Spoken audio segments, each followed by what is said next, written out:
میں مفتی فیصل جاپان والا. میں نے 2013 میں Lahore university of central Punjab سے ایم فل کیا تھا. اس میں جو ہے وہ میرا تھیسس تھا عذاب قبر کے حوالے سے امت میں موجود مختلف نقطۂ نظر کہ اس مسئلے کے بارے میں کتنے اوپینین جو ہے وہ امت میں پچھلے 14 سال میں پائے جاتے ہیں. تو وہ تھیسس جو ہے وہ چھپ تو نہیں سکا تھا کیونکہ پھر جو ہے وہ ہمیں ایک سیمسٹر کروایا گیا تھا. کچھ وجوہات ہو گئی تھی, یونیورسٹی نے کسی بھی اسٹوڈنٹ سے جو ہے وہ تھیسس نہیں لیا تھا. مگر چونکہ میں نے اس میں کام کر لیا تھا, ڈیٹا کلیکشن کر لی تھی اور کچھ چیزیں لکھ بھی لی تھی, تو بعض لوگوں کی بڑی شدید خواہش تھی کہ جی آپ اس کا جو خلاصہ ہے نا, آپ کی جو کنکلوژن ہے ریسرچ کا نا, وہ آپ اس میں جو ہے نا وہ ہمیں بیان کریں تاکہ ہمیں یہ سیکھنے کو ملے. تو اس سلسلے میں جو میں نے کام کیا تھا اس میں جو میرا جو نچوڑ ہے وہ میں کوشش کروں گا کہ اس کو مختصر انداز سے بیان کروں. اس میں میرے سامنے جو ہے وہ 3 اسکول آف تھاٹ, 3 گروپ جو ہیں وہ سامنے آئے تھے. ایک گروپ وہ ہے کہ عذاب قبر کے حوالے سے جو ہے ان کا کہنا یہ ہے کہ عذاب قبر ہر ایک کو ہوتا ہے, اور ان کے دلائل میں ابھی آپ سے نقل کرتا ہوں. اور دوسرا گروپ ہے, اس کا کہنا یہ ہے کہ عذاب قبر سرے سے کوئی چیز ہی نہیں ہے. ٹھیک ہے, یہ کوئی اس کی دلیل مضبوط نہیں ملتی. اور تیسرا جو گروپ ہے وہ کہتا ہے کہ جی عذاب قبر مخصوص لوگوں کے لیے ہے, ہر ایک کے لیے نہیں ہے. اچھا, یہ جو بحث ہے, انسان دنیا میں آتا ہے اور جب چلا جاتا ہے تو کہاں جاتا ہے, اور قبر میں زندہ رہتا ہے, اور جب مر جاتا ہے تو اس کے اندر قبر میں کیا کیفیت ہوتی ہے, وہ برزخ میں چلا جاتا ہے. تو یہ یعنی صرف مسلمانوں کے اندر نہیں بلکہ دوسری مذاہب کے اندر بھی یہ سوالات ہیں. یہ جو ٹاپک ہے بڑا جو ہے وہ دلچسپ ہے. بعض لوگوں کا جو ہے نا وہ یہ بھی ہے کہ جی روحیں سال میں آتی ہیں, تہواروں کے اندر واپس آتی ہیں. تو یہ دنیا کے لیے جو ہے نا بڑا دلچسپ جو ہے ایک موضوع تھا. تو میرا جو اس وقت جو اپنی بات کو محدود رکھتے ہوئے کہ میں صرف 3 اوپینین, 3 گروپ جو ہیں ان کے بارے میں بیان کر دوں. پہلا جو گروپ ہے جو یہ کہتا ہے کہ جی وہ عذاب قبر ہر ایک کو ہوتا ہے, تو اس کا جو استدلال ہے وہ بخاری کی روایت ہے جو صفحہ نمبر 25 میں ہے, جس کو مشکات المصابیح میں نقل کیا. حضرت عائشہ صدیقہ رضی اللہ تعالیٰ عنہ کے پاس ایک یہودی خاتون آتی ہیں اور وہ کچھ سوال کرتی ہیں, اور وہ حضرت عائشہ جو ہے وہ جواب دے دیتی ہیں. تو وہ یہودی عورت جو ہے پھر دعا دیتی بھی جاتی ہے کہ اللہ تعالیٰ تمہیں عذاب قبر سے محفوظ رکھے. تو جب وہ یہودی عورت چلی جاتی ہیں اور بعد میں آپ صلی اللہ علیہ وسلم تشریف لاتے ہیں گھر میں, تو حضرت عائشہ پوچھتی ہیں کہ جی یا رسول اللہ یہ عذاب قبر کیا چیز ہوتی ہے؟ تو آپ نے فرمایا کہ یہ مردوں کو قبر میں ہوتا ہے. اور پھر وہ فرماتی ہیں کہ میں نبی کریم صلی اللہ علیہ وسلم سے سنا کرتی تھی کہ وہ ہر نماز کے بعد جو ہے وہ آپ دعا مانگا کرتے تھے کہ اے اللہ ہمیں عذاب قبر سے محفوظ فرما. دوسری دلیل جو ہے وہ ان کی جو یہ کہتے ہیں کہ جی عذاب ہر ایک کو ہوتا ہے, وہ حضرت ابو سعید خدری رضی اللہ تعالیٰ عنہ کی روایت ہے. وہ فرماتے ہیں کہ نبی کریم صلی اللہ علیہ وسلم نے بیان فرمایا کہ جب مردے کو قبر میں رکھا جاتا ہے تو اس سے 3 سوالات کیے جاتے ہیں کہ من ربو کا, من نبیو کا, و ما دینو کا, کہ تمہارا رب کون ہے, تمہارے جو ہے وہ نبی کون ہے, اور تمہارا دین کیا ہے. تو جو مسلمان ہوتا ہے وہ تو صحیح جواب دیتا ہے, جو کافر ہوتا ہے تو وہ جواب میں کہتا ہے ہاں ہاں, تو یعنی مجھے نہیں پتہ, لا ادری, مجھے نہیں معلوم. تو نبی کریم صلی اللہ علیہ وسلم نے ارشاد فرمایا کہ اس کی قبر میں جو ہے وہ 99 اژدہے جو ہے نا وہ مسلط کر دیے جاتے ہیں, اور جو ہے وہ اس کو جو ہے وہ قیامت تک جو ہے وہ ڈستے رہتے ہیں. ان کے زہر کا عالم یہ ہے کہ اگر ان میں سے ایک بھی زمین پر پھنکار مار دے یا ڈنگ مار دے تو زمین بالکل سبزہ نہ اگائے. تو یہ حدیث جو ہے وہ دارمی میں بھی آئی ہے اور ترمذی میں بھی آئی ہے, اور مشکات المصابیح میں جو ہے نا انہوں نے نقل کیے ان دونوں حوالے سے. تیسری دلیل جو ہے وہ حضرت عبداللہ بن عباس رضی اللہ تعالیٰ عنہ کی روایت ہے. وہ فرماتے ہیں نبی کریم صلی اللہ علیہ وسلم کا گزر جو ہے وہ 2 قبروں سے ہوا اور دونوں کو عذاب ہو رہا تھا.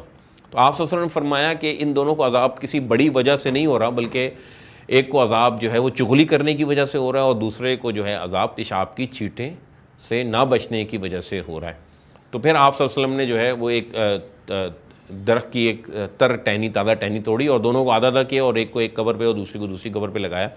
اور آپ نے فرمایا کہ اللہ تعالیٰ سے امید ہے کہ جب تک یہ جو ہے یہ تر و تازہ رہیں گی اس وقت تک جو ہے وہ ان کو عذاب نہیں دیا جائے گا.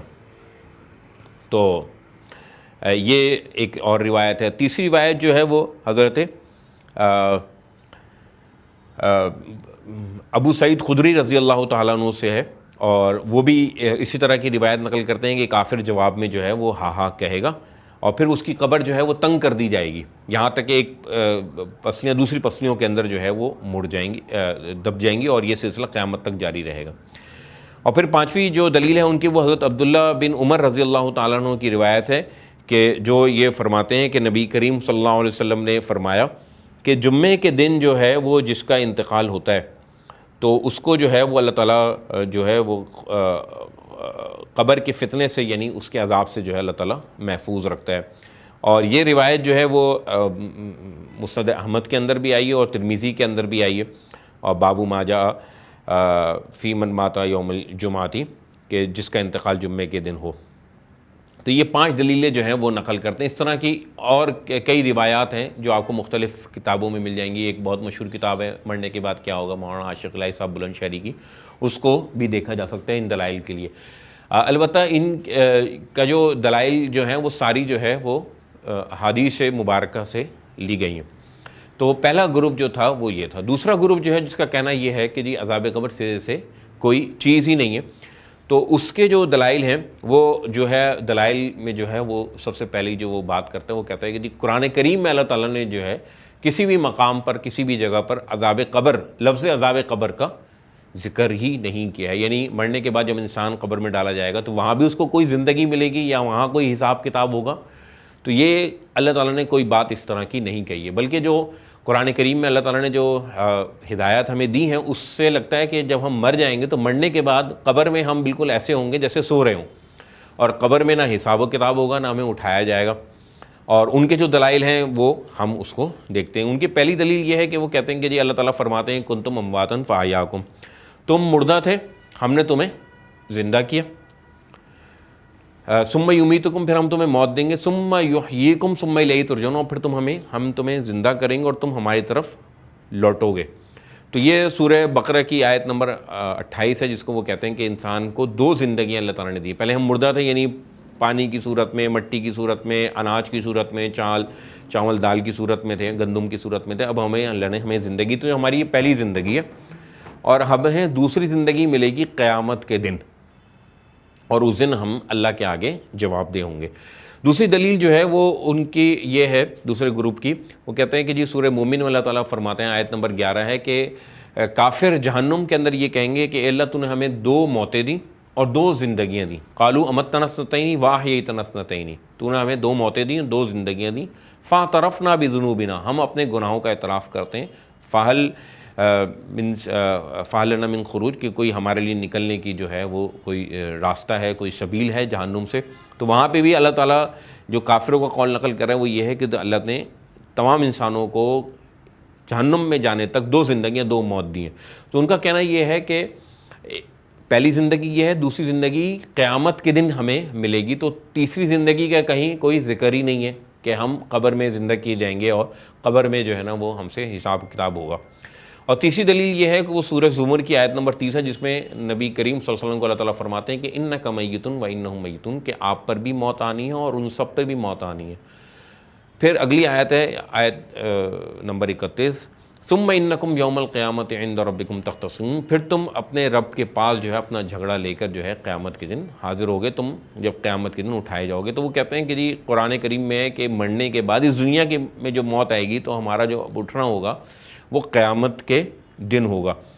اور پھر ان کی چوتھی دلیل یہ ہے کہ سورہ ابراہیم کی جو آیت نمبر 31 ہے جس میں اللہ تعالیٰ فرماتے ہیں، اور ہم اتحیات میں دعا بھی پڑھتے ہیں، رب اجعلنی مقیم الصلاۃ ومن ذریتی ربنا وتقبل دعا ربنا اغفر لی ولوالدی وللمؤمنین یوم یقوم الحساب. اے اللہ مجھے اور میری اولاد کو نماز کا پابند بنا، اور میری اولاد کو بھی نماز کا بنا، اور ہماری دعاؤں کو قبول فرما. ربنا اغفر لی، اللہ میری مغفرت فرما، میرے والدین کی مغفرت فرما، اور تمام مومنین کی مغفرت فرما.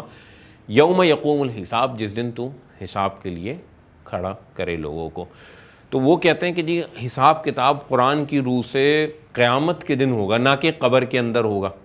تو جیسے کہ آیت بتا رہی ہے کہ جس دن ہمیں دوسری زندگی ملے گی اس وقت جو ہے وہ حساب و کتاب ہوگا.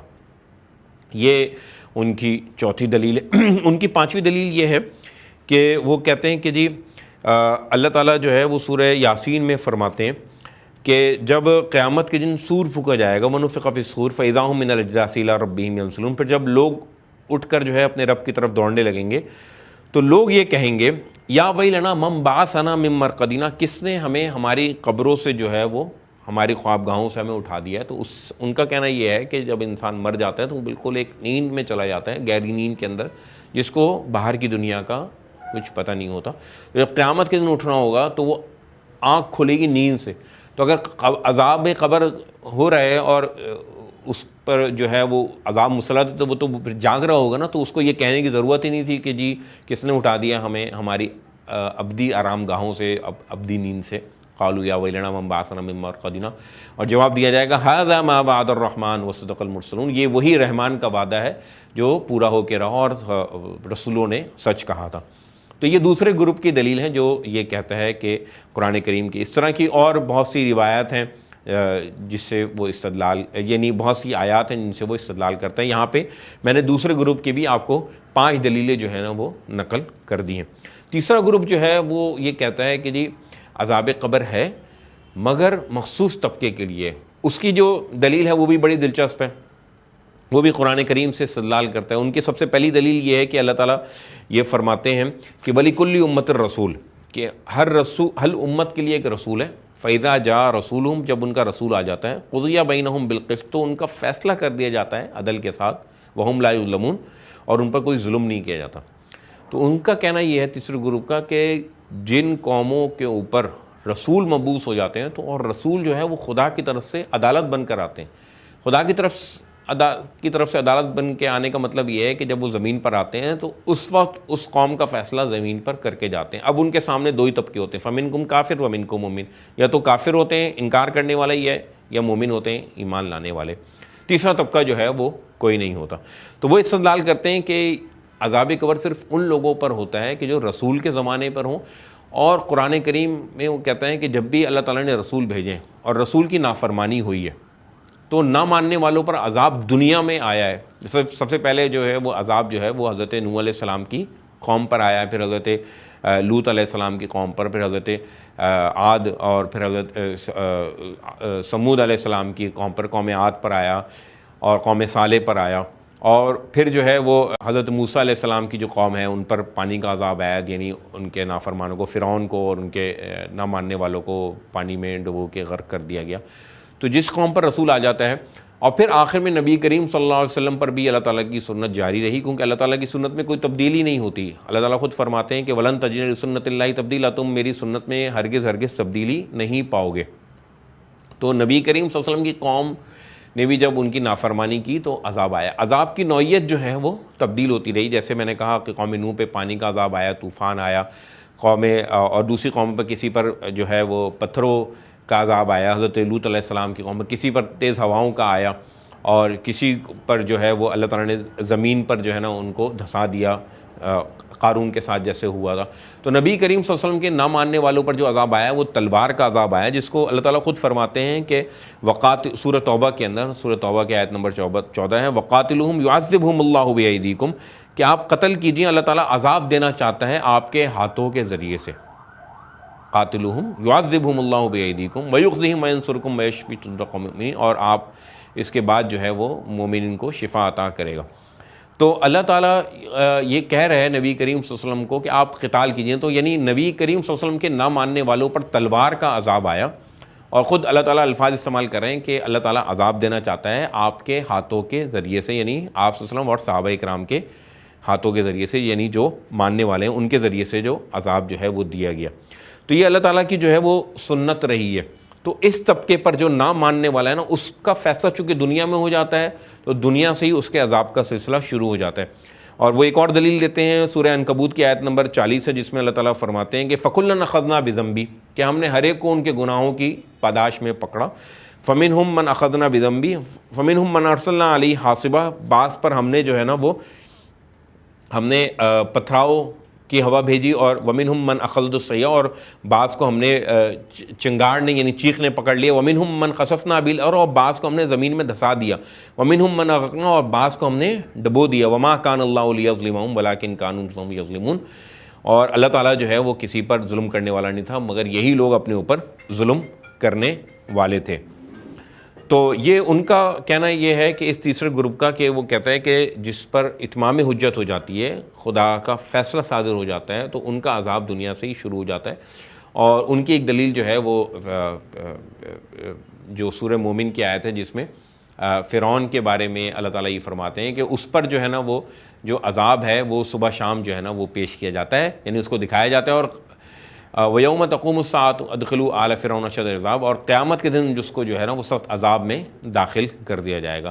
تو تیسرے گروپ کی جو ہے وہ دلیل جو ہے وہ یہ ہے کہ عذاب قبر مخصوص لوگوں کو ہوتا ہے، ہر ایک کو نہیں ہوتا، یعنی جس کا رسول سے مسابقہ نہیں پڑا ہے اور اس کی ملاقات نہیں ہوئی ہے اور وہ نبی کے زمانے میں، رسول کے زمانے میں نہیں تھا، تو اس کو جو ہے وہ عذاب قبر نہیں ہوتا، اور جو رسول کے زمانے میں نہ ماننے والے تھے ان کا عذاب جو ہے وہ قبر سے جو ہے وہ دنیا سے ہی شروع ہو جاتا ہے، یعنی پہلے عذاب آسمانی یا زمینی آتا ہے اور یا تلواروں کے ذریعے سے آتا ہے، اور پھر قبر میں وہی سلسلہ جو ہے وہ جاری رہتا ہے۔ تو یہ 3 اوپینین تھے جو میری جو ہے وہ جو ریسرچ تھی عذاب قبر کے حوالے سے امت میں موجود مختلف نقطۂ نظر، تو یہ اس کا کنکلوژن تھا۔ یہ تینوں کے دلائل میں نے اور تینوں کا نقطۂ نظر میں نے آپ کے سامنے پیش کر دیا ہے۔